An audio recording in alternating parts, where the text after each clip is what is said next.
Hi, I'm Nan Dale, the CEO of Action Against Hunger, ACF International. I'd like to start actually by borrowing an idea from Kaya Stern, who is the head of prison studies at Harvard. And she spoke recently at the Harvard Big Ideas Conference, and she talked about life and musical chairs. And what she said had a lot of resonance for me, and I think helps to frame many of the issues that we are grappling with here today. So I'm going to begin by asking you if you would think about your childhood a little, and how many of you remember playing musical chairs? It's amazing. And I'm going to ask you to leave your hands up if you also remember that feeling of dread, that sense of exclusion when the music stopped and you weren't able to find a chair. I think we all remember that. It's somehow indelible. I know I remember it, and I remember, not so proudly, pushing and shoving and maneuvering and losing. I think musical chairs, for many of us, was the first early lesson in how the world works. We learned about scarcity and competition. And we came to believe that there weren't enough resources in the world for all of us.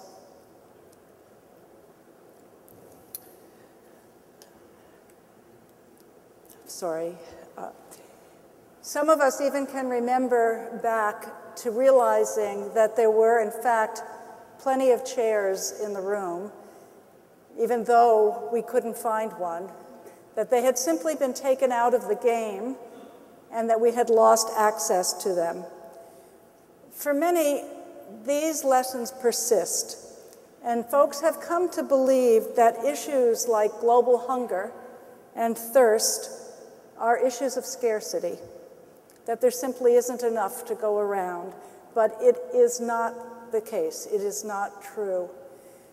In the places where Action Against Hunger works all around the world, even in the most remote places, even in the most broken places, the markets, perhaps surprisingly, are often fully functioning. They're full of produce. And the problem is that the people living nearby have no access to them. They don't have the means to access them.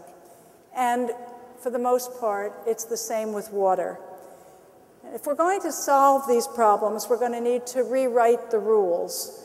First, we need to shed the illusion of scarcity in the face of the reality that there is enough food and water for everyone. And second, we need to end the kind of foolish competition that exists between not-for-profits and for-profits. All of us want to solve the problem, and no one of us has a monopoly on wanting to have a better world.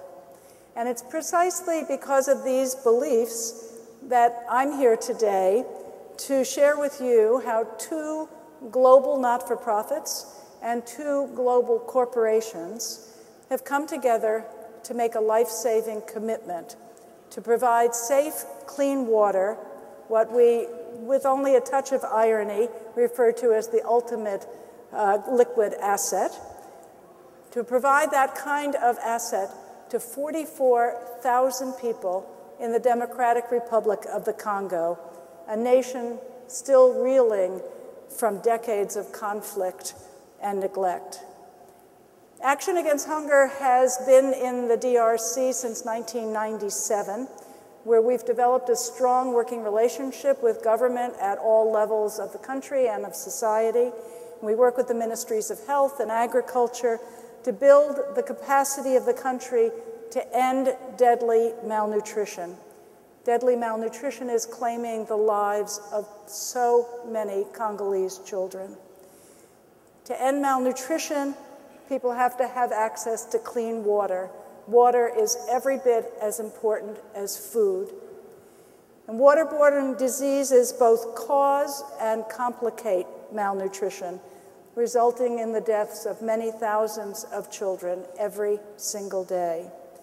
And knowing this, millions of people spend hours every day in search of clean water to prevent themselves and their children from having impure water.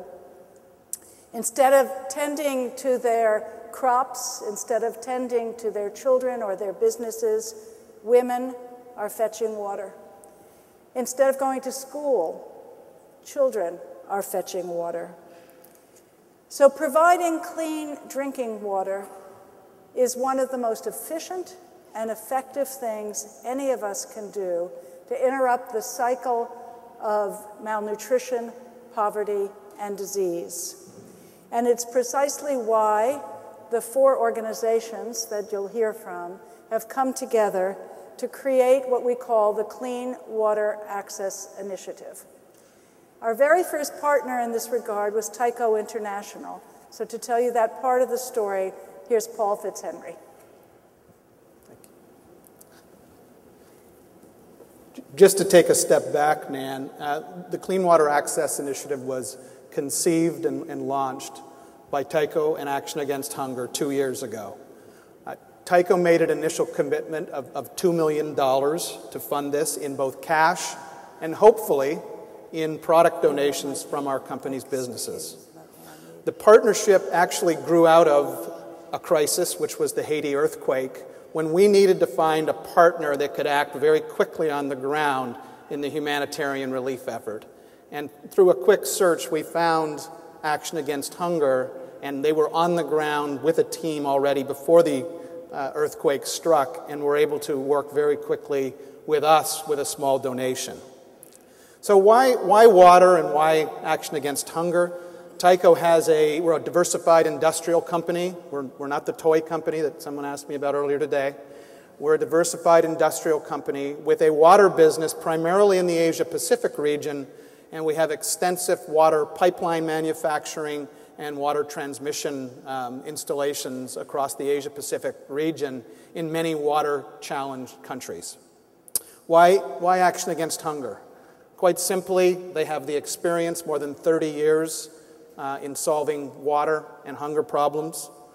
They operate in more than 40 countries around the world. They're on the ground and can deploy very quickly with local teams, and they benefit more than 5 million people a year through their water projects around the world. The initial goals of the Clean Water Access Initiative, from a Tyco perspective, were to form a long-term partnership and to be able to leverage all of the assets that we could bring to the table. So that was not only cash donations, which is the easy stuff, but also getting our products into their projects. And number 3, really calling upon the expertise of our people and their passion. The first project we got off the ground after signing the Clean Water Access Initiative was in the NTT province of rural Indonesia. That project we started about a year ago, and it has delivered water to 13 remote villages in NTT province, serving 42,000 people.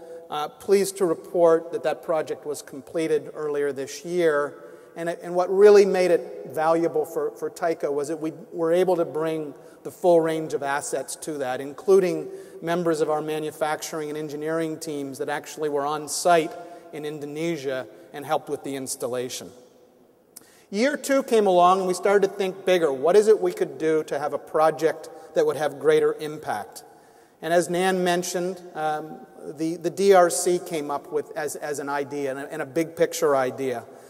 In fact, a very large project that Action Against Hunger had scoped out that involved 4 gravity flow systems, 89 water distribution points, and protection of some 20 springs. The cost to implement this project was $1.5 million, far more than we could commit to. So the question became, how can we make this happen? What is it that we can do to achieve this greater impact with a dollar amount that was quite beyond Tyco's means to fund? What we found out in the course of conversation with Action Against Hunger was that there was a partner that they had worked with in the DRC, and it was Charity Water. And the question for us, and was Richard's question earlier today, where can we find some common ground here to expand our partnership to 3 organizations? And we found out that, in fact, we could do that. We met with Action Against Hunger and Charity Water in January and agreed to get the 3 organizations involved in this project to benefit 44,000 people. I'm going to turn now to Jonna Davis from Charity Water to talk about that. Almost 800 million people, that's 1 in 9 of us, doesn't have access to clean and safe drinking water. Yet most people aren't aware of this crisis, and at Charity Water, we believe that we can change this by raising awareness, by raising funds, one person, one community at a time. Charity Water leverages the power of social media to fund water sanitation and hygiene programs in developing countries around the world. Then we show our donors how they've helped by posting GPS coordinates and photos of each of the water projects that they've funded. Sharing stories of the amazing work being done on the ground helps us to continue raising money for more and more projects. Charity Water was founded on a core belief in the power of partnerships. To ensure the projects are sustainable, we work with top-notch partners like ACF that have a track record of exceptional results. They know the target areas, they know the complexities of the water issues facing communities in the areas where they work, and they understand which water development techniques are suitable for the context. The Clean Water Access Initiative was a perfect fit for us. We knew that our donors would love the opportunity to maximize their impact by leveraging new funding sources. We also knew that we could expand the reach of the project. $1 million would not only support the planned systems that Paul mentioned, but it could also support rainwater catchments, plus 2 additional systems with 31 distribution points. We could also help support critical sanitation and hygiene programming to improve the effectiveness and sustainability of the program. The original 4 gravity-fed systems called for locally sourced pipes and valves. However, we wanted to ensure sustainability using Tyco's pipes and valves, which were superior in quality. They were also still compatible with local parts. The only problem was getting them from Tyco's factory in Jakarta to the DRC, which is normally a prohibitively expensive undertaking. That's where our 4th partner came in, UPS. UPS is in another session right now, so I'm going to turn it back over to Paul to discuss their role. Very quickly, UPS solved a very big problem for us, and it was with a program that was consistent with their goals to help communities prepare for and respond to natural disasters. They're a global leader in logistics, as we know, and they provide more than 200 in-kind shipments per year to help NGOs like Action Against Hunger and Charity Water getting supplies and equipment to communities in crisis. In the case of the Clean Water Access Initiative, their commitment was to ship 15 tons of valves and pipes and other equipment over a 2.5-month period to the port of Kinshasa in the DRC. And that is going to happen starting this month and will be completed, we hope, by the end of this year. And I'll turn it back to Nan for some final comments. So I think, as you can see, by combining the skills and the resources of 4 organizations, we've been able to create a whole which is much greater than the sum of its parts. And we've been able to reach many, many more people than any one of us would have been able to do alone.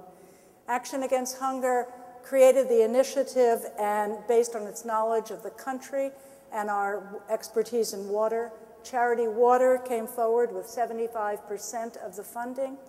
Tyco provided the other 25% of the funding, plus the equipment that was critical to do the project, as well as the expertise of their employees. And UPS made it all possible by shipping the product to the DRC. We invite others of you to commit to similar initiatives, all of which can hold the promise of ending poverty and disease in the world for thousands and thousands of people, and allowing them and all of us to imagine the world differently. Thank you.